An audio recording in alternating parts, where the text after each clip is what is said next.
Hello, my name is Kevin and welcome to Algobatics. Today we are discussing how to generate all valid parentheses combinations of any given number n, and this is going to be question number 22 on Leetcode. Okay, so let's review the problem. Given n pairs of parentheses, write a function to generate all combinations of well-formed parentheses. In this case, well-formed, what that means is valid. So that means every pair must start with a left bracket and end with a right bracket. And then the constraints of this problem are that n is going to be greater than or equal to 1 and less than or equal to 8. On the surface, this does not seem like a complicated problem. The inputs can only go from 1 to 8. How hard could it be, right? But the answer is very hard because we are talking about combinations, all valid combinations. You see just in the example here, right, where n is 1, it's just this one simple output. But when n becomes 3, we have all of these 5 different possibilities. Let's go over the solution. So what you'll notice here is that my solution is in 2 parts. I have my main function, generate parentheses, and then I have a helper called backtrack. That's going to do, you guessed it, backtracking. So in order to generate my parentheses, I have 3 steps. First, I declare an array that I will name list. Then I will run my helper backtrack function with the following inputs: list, which is the array I declared above, an empty string, a 0, another 0, and n, the input passed in. And then finally, I'm just going to return list. So just going off of this structure, right, it's pretty simple to tell that all the work is going to happen in my backtrack function. So in this function, here is what we accept. We accept list, which is going to be an array, and then that's what we're going to use to hold all of the valid combinations. We accept string, which you can think of as a workspace, and that's what we're going to manipulate to generate those different valid combinations. Open count, which is going to be an integer, and that's going to represent the number of open brackets or left brackets that we've used. Close count, which is also going to be an integer, and that's going to represent the number of right brackets that we've used. And finally, max, which represents the max number of left or right brackets, of open or closed brackets that we want, and that's signified by the n that's passed in. Now, there's only 3 if statements to this, but the reason that this looks a little shorter is that we are going to be using recursion, and we really need it for something of this level of complexity. So we have 3 conditions here. If string.length, so if the length of the string is equal to the max allowable number times 2, then what we're going to do is we're going to push the string into the list, and then we're going to return. If open count is less than max, then we are going to invoke our backtrack function recursively with the list, the string, adding a open bracket, incrementing the open count because we're adding an open bracket, the close count, and then the max. And finally, if close count is less than open count, we are going to invoke backtrack with the list, with the string plus a close bracket, open count, incrementing close count by 1 and the max.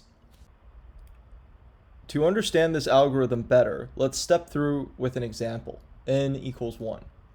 So we declare list, and then we invoke backtrack with n equals 1. So our first call of our function looks like this. List is an empty array, string is an empty string, open count is 0, close count is 0, max is 1. String.length is currently 0. And 0 is definitely not 1 times 2. Open count is currently 0. And open count is less than 1. And so we're going to go 1 level deep into our stack. So we're currently at level 1. We're now going to level 2. So what we're doing is we're calling with the same list, with the same string, but concatenating an open bracket, open count plus 1, close count, and max. So remember, we're now in call stack 2, and here string is going to look like this, open count is going to look like this. So String.length is now all of a sudden 1. Now, 1 is not 0, but it's definitely not 2, so we don't do anything here. Open count is also going to be 1. And now, all of a sudden, 1 is not less than max, right? So 1 is not less than 1, so we do nothing here. Close count, however, is 0, still 0. So what that means is we're going to enter another level into our recursive stack, and we are going to be concatenating the close bracket onto the string, and then incrementing the close count. So, in this third level, the string now has this added to it. Open count stays the same as 1. Close count is now up to 1. Okay, string.length is now 2, and that, in fact, is equal to our max of 1 times 2. And so, what we're going to do is we are going to push our string to the list and return. And so we are going to push this into our list. And then we're going to return. So we return out of this stack, we return out of this stack, we return out of this stack, and all of a sudden, this backtrack function completes. List now has this one valid combination in it, and then we return it. Okay, let's understand our algorithm. So, to understand this algorithm, I prepared this visualization, and to understand this visualization, I prepared this key. So the color green is going to represent the start of the recursive call. It is always going to be a left bracket or a open bracket because all valid parentheses must start with the open parentheses.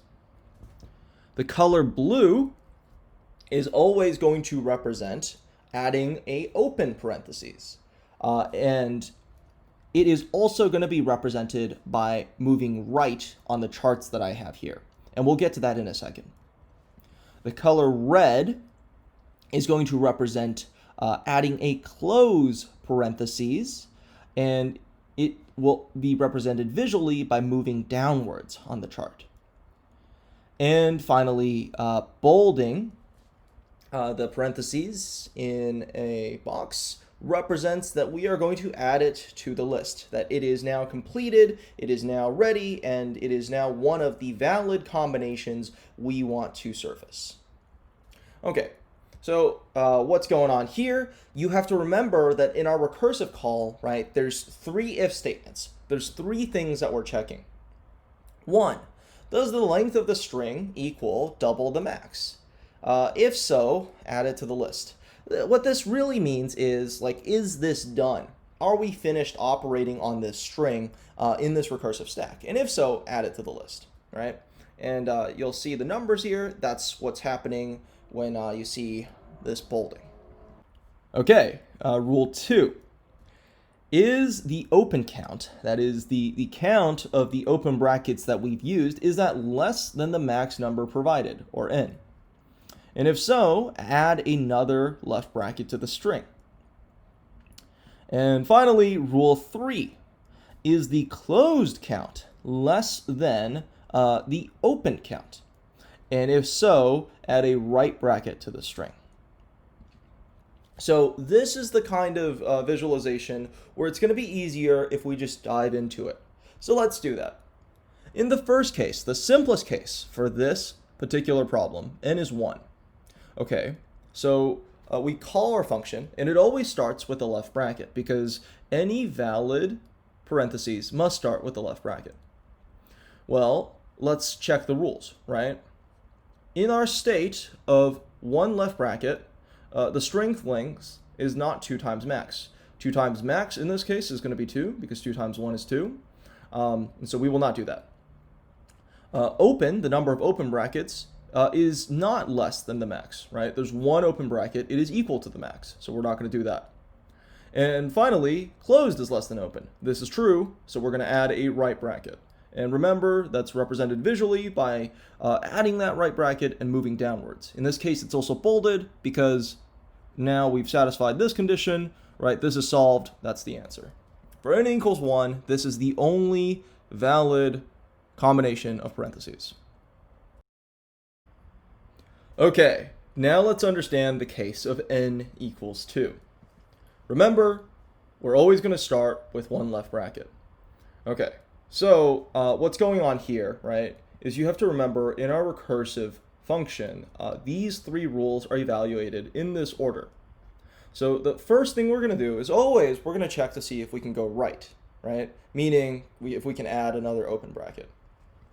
So in this case, we can, because the count of the number of open brackets is less than the max provided. So we move right. From here, we can no longer add any more open brackets. So we must add closed brackets, which means we move down. And once we move down to the point where the length of this string is equal to 2 times the max, in this case 2 times 2 is 4, right? Then that becomes one of our answers. Now, another possibility here, starting with the n equals 2 case, is adding a closed bracket. Because, right, you have to imagine we're back in the stack frame. We have first checked this rule at a length of 1. That's definitely not going to be equal to 2 times 2 is 4. So this does not go. Open is less than the max. 1 is less than 2. And so, right, then we enter into these stack frames here. But closed is also less than open, right? Because closed here, right, the closed count is going to be 0, and the open count is 1. And so what that means is that you can also go down. That's another valid path. So we head down from here, and that completes this. From here, right, this enters into another stack frame. The length is not yet 4, and so we're not going to add it. However, the open count is going to be less than the max count, which is going to let us go right, add another open bracket. And then we're going to have to go down because that's the only available option since we've already added the maximum number of open brackets. Thus leaving us with the answer for n equals 2, right, which is this assortment and this assortment. Okay, n equals 3. So by this point, you should have a sense of the pattern here. While it is really important to understand what each of your steps are doing, right, understanding a complicated recursive algorithm is more about seeing the pattern here. And with this visualization, with the way that I've mapped out this algorithm for you, there's just 3 simple rules to follow, okay? First, check the length of the string. If it is less than 2 times the max, which in this case is going to be 6, ignore the first rule. If it happens to be 6, right, then we found one of our solutions. If the number of open brackets, or left brackets, is less than the right, we're going to go one level deep into the recursive stack, right, and then add a open bracket, which is also represented by going right. And if we arrive at a node and our count of closed brackets is less than our count of open brackets, then we are going to move down and add a closed bracket. This is because the number of closed brackets must always equal the number of open brackets. So from purely a visual perspective, what's going on is we keep going right until we cannot go right anymore, then we go down. And that is the way to understand this best. So for n equals 3, we're going to keep going until we have 3 open brackets, then from here, we're going to keep going until we have 3 closed brackets, right? So this is our first valid combination. At here, there's a fork, because with 2 left brackets open, you could also add a right bracket because the number of closed brackets is less than the number of open brackets. So that creates this situation.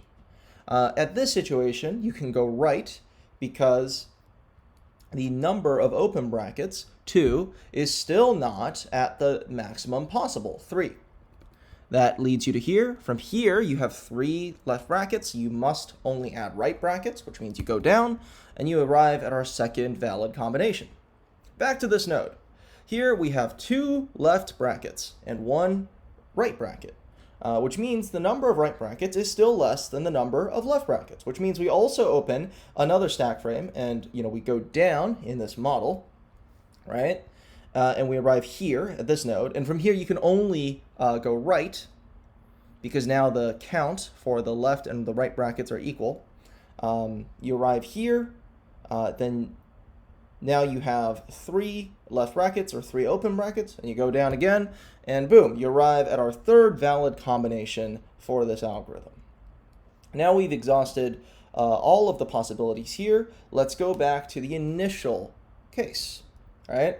In the case where we only had the one open bracket, it is also valid to go down. It is also valid to add a right bracket, because the number of closed brackets at this point is 0, and 0 is less than 1.